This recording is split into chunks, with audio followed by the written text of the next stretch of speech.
Hey Zwifters, this is Eric with Zwift Insider. Today I wanted to give you a quick run through of Zwift's new home screen UI. Now, just to let you know, this is only available right now for a small number of PC users, and it's going to be rolled out over the next weeks and months to all Zwifters, is the plan.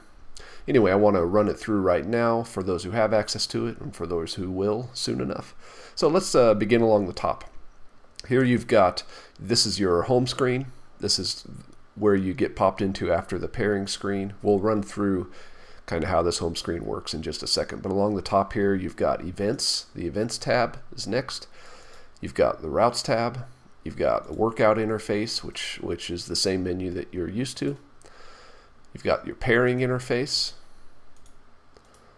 You've got achievements, which is a new thing. It used to be you had to be in game in order to see these, but now you don't. So here's your badges.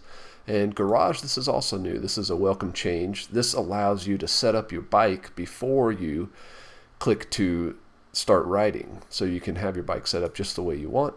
Then you've got some profile options. You click my profile to edit your profile. My settings to bring up the settings menu that was normally in game. You can see it's been updated, matches the new UI here. And then there's the exit button here at the top right. So those are your top menu items. Now, if I go back to my home screen, run you through this real quick. So first you have your featured events up here on the top. Right now I'm signed up for Tour de Zwift. I also just signed up for the Wahoo Climb Challenge. So both of those are showing. You can click on them for details. Now Zwift has created this right-hand panel that's being used all over the place. You'll see it for events. You'll see it for route details as well. It's the way that you kind of zoom in and learn the detail of what you just clicked on. Down here, my upcoming events. This shows any upcoming events that you've signed up for. When I started this video, this race was about to start, and now it's too late to join because the race started. Why don't I sign up for an event, and I'll show you how that works. So clicking events, you can filter them. This is a welcome change because the old UI didn't have really any filtering tools for events. So this lets you filter them by group ride. You can show races. You can only show current active things like Tour de Zwift. Anyway, I'm going to go group ride, and I'm going to join this guy. That sounds good. Got to do a recon for tomorrow's race. Why not?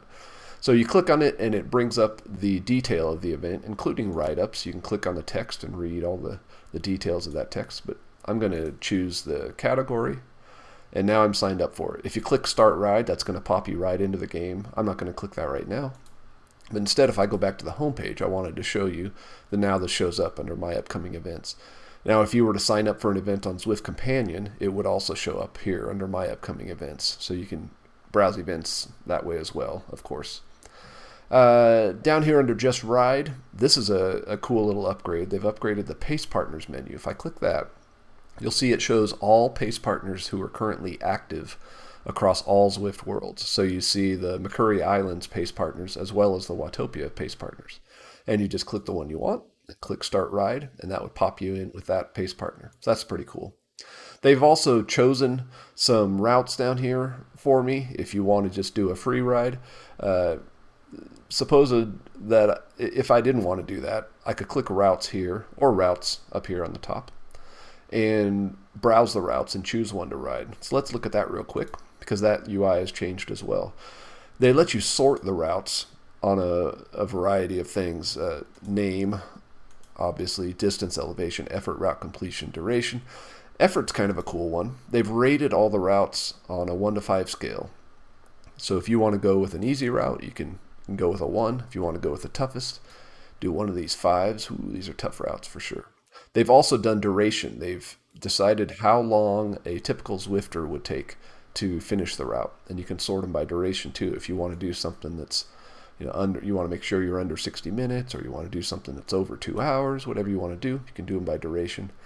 You can swap the way that it's sorting with this button here. You've got your world schedule right there, and of course you can choose between any of the guest worlds as well. So that's how the route stuff works. And this right-hand panel is cool. They've added some additional info here, including the duration, the difficulty, all the details. So that's a handy upgrade. Anyway, that's about it for now, folks. I'm going to put this on a Zwift Insider post with some additional details, workarounds, kind of hacks that you can use with the home screen UI. So be sure to check that post, and I'll see you out there. Right on.